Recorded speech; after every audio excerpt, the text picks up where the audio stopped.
and my first guest in 1977. This gentleman released an album entitled Bat Out of Hell that was one of the most successful debut albums in rock history. Since then, he's done a lot of different things, and we're going to talk about some of those right now. Please welcome the legendary Meatloaf.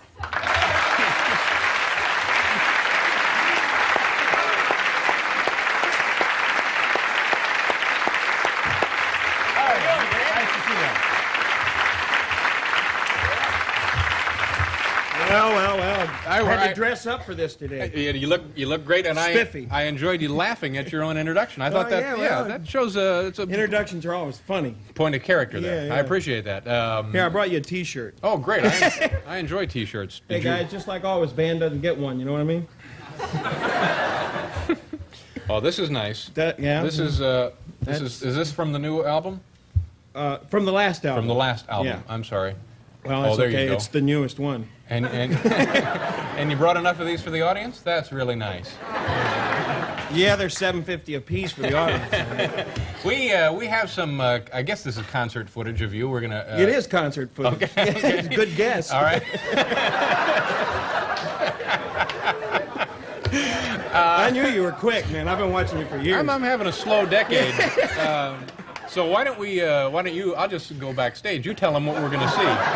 Well, they told me a while ago, so we're both sort of. They said it was sort of at the end of Bat Out of Hell. We did this in.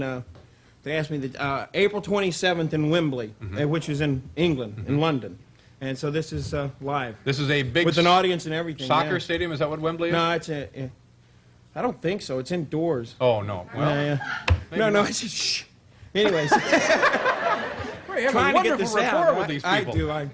I bought them all here. So it's not important. I brought them all. Picked them up in the Melman bus, man, on the way here. Are you kidding me? It's not important what the venue is, but That's it was right, Wembley. Yeah. It was Wembley, and it's indoors. It's like the Garden, Madison Square Garden. So this was actually from your concert at the Garden? Yeah, actually, yeah. Okay.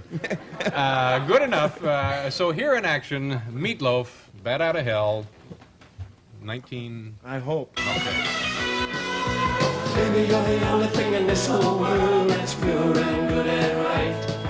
And wherever you are and wherever you go, it's always gonna be some night. But I gotta get out, I gotta break it out now before the firecracker goes. So we gotta make the most of our one night together. When it's over, you know, won't be so long.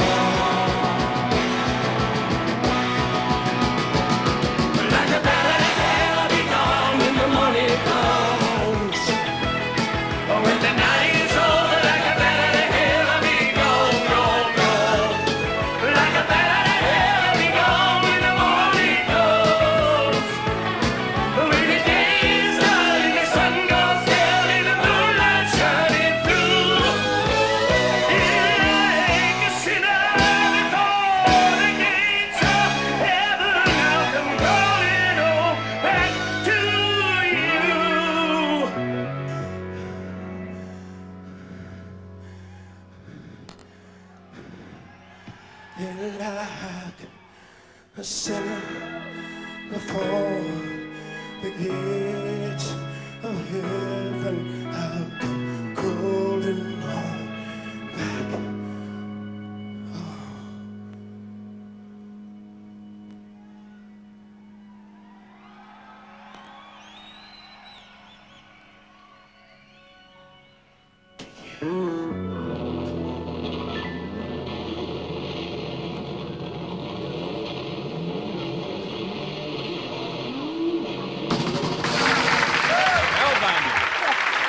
Meatloaf in London.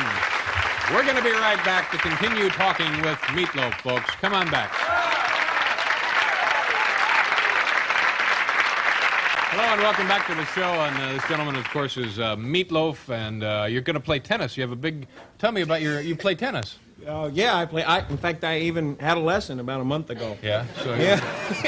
Yeah, with class. A real pro and everything, you know. But you have out a big in Connecticut. you got a function coming up here, huh? Yeah. Tell me about that. Do you want to know about that? Sure. Okay. Yeah, I'm playing tennis with John McEnroe and Vita Scarolitis and Andy Summer of the Police, and Yeah, Andy Summer, come on. He'll appreciate it. So, and it's for the Garolitis, I got to remember this, the Garolitis Youth Foundation and the World Hunger Project and Celebrity Palsy, cerebral palsy. That's not funny. Not funny. That's not. You're gonna get letters now, boy. Yeah, no, you're in trouble. You're gonna get the letters. No, they don't know my address. But that, and where and when did we cover that? Oh no, we didn't cover that. It's at Forest Hills. This is Forest Hills. They clap at everything. Yeah, on Wednesday. Yeah. August 25th. Yeah. Unbelievable, ladies and gentlemen. And I don't know the time of day, but there's a lot of other people there. Charlie Daniels, not the time of day. Charlie Daniels and Joe Cocker. Long tennis buffs, these guys. Yeah, they Connors, go. Yeah, Charlie Daniels. Go way back. Let me. Charlie Daniels, of course, will wear his hat during the match. Yeah, he was here and wore his hat here and chewed gum. Wouldn't and stop he couldn't chewing gum. see anything either, right? Nope.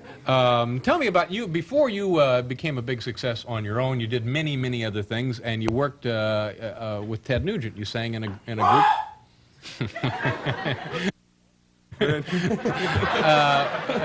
What was any interesting experiences happen with Mr. Nugent traveling across the country? Well, I didn't actually ever travel with him. He asked me to, but I went to one of the shows, and I couldn't hear for about 10 days after that. And so I said, well, I better not do it with Ted. And I've known Mr. Nugent, as he's referred to, for about 15 years.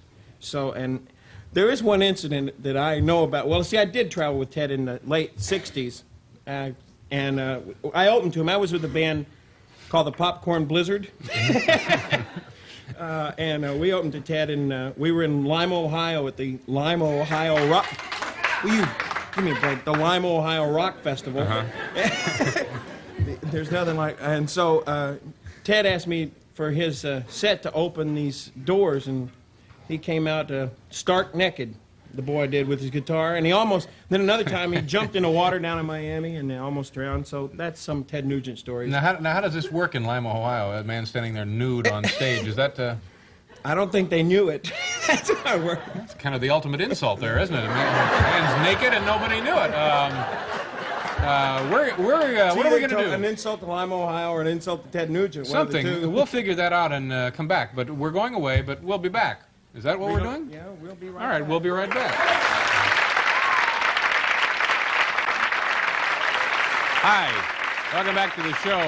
Arthur Jones will be with us, the man who invented the Nautilus machines, and comedian Bob Shaw. This gentleman, of course, is Meatloaf. You're one of the few world-class rock and rollers, as we say, who has done any recording with Phil Rizzuto, the Scooter. Tell us about that. You mean that Huckleberry? I mean, holy cow, Scooter Rizzuto. Oh, Phil Rizzuto, he was hysterical. Art Shamsky, who used to play for the Mets in 1969, the Miracle Mets, was, I don't know if he still is, Phil Rizzuto's agent. And so Phil Rizzuto wanted to know through Art Shamsky if you had to get high to listen to the record. And we told him that it would probably be better with this record than if you didn't, you know. So he came in and we gave him a script, and it was written by my partner Jim Steinman, and it had Phil Rizzuto, you know, language in it like holy cow, and he's got a beat on the ball and all that good stuff, you know.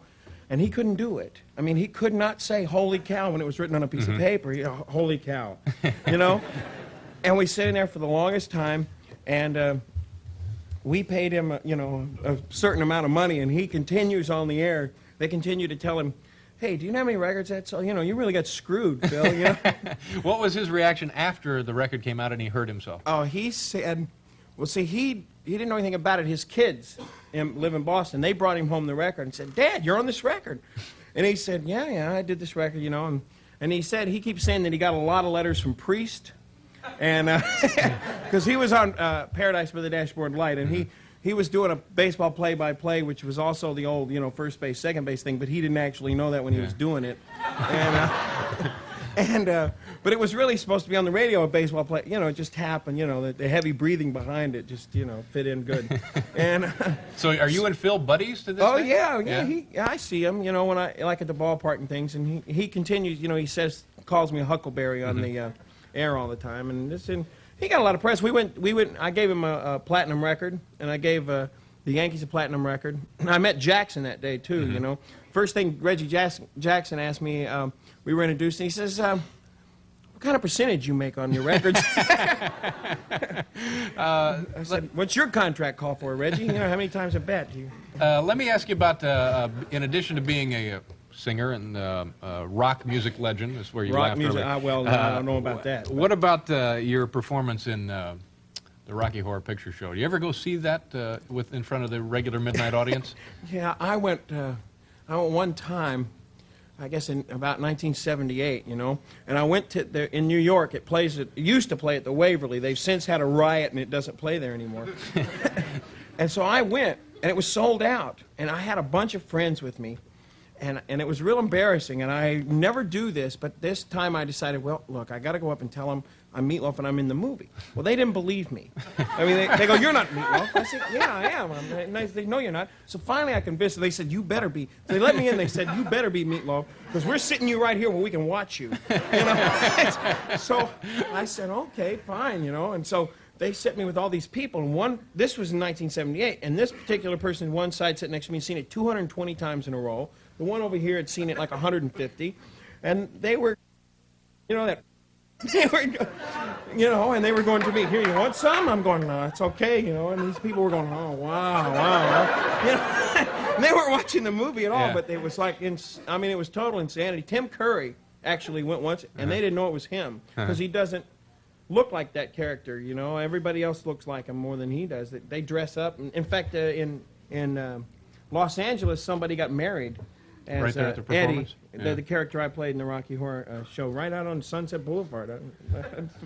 And I went a couple of times when we were at, you know, when I was promoting Bat, you know, just went around, because we had a trailer that was running in front of the movie of some of the songs from Bat Out of Hell. So I went and asked a lot of questions. I mean, you know, they're fun and everything, but they are out there. It's interesting that you have to prove that you're Meatloaf to get in. That's well, I remember the rack. I don't know, how do you prove that? You know, how do you prove that? There for a while. Oh, there is. Listen. Really? Oh, this guy. Oh, good. Thank you for bringing that up. You know, I need to. There is this guy in California who goes around impersonating me, and I sometimes stay at the Beverly Hills Hotel. We called up for a reservation, and they said, "You're persona non grata." I said, "What the hell does that mean?"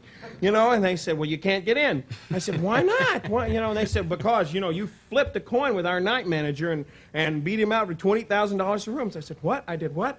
And then somebody asked me, "Did you do that?" And I said, "What are you not?" This guy goes around L.A. and different places, and he's a gambler. Yeah. And he flips coins with them. In fact, the FBI called me up one day, and I thought, what did I? And, you know, and they wanted to question me. It was about this guy.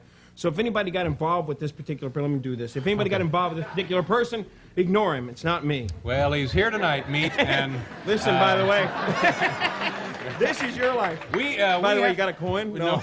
We have to go. Good luck on your tennis tournament. Oh, and thank you. I wish you'd come and play. Well, come back anytime, sir. Hey, thank you very much. Meatloaf, ladies and gentlemen.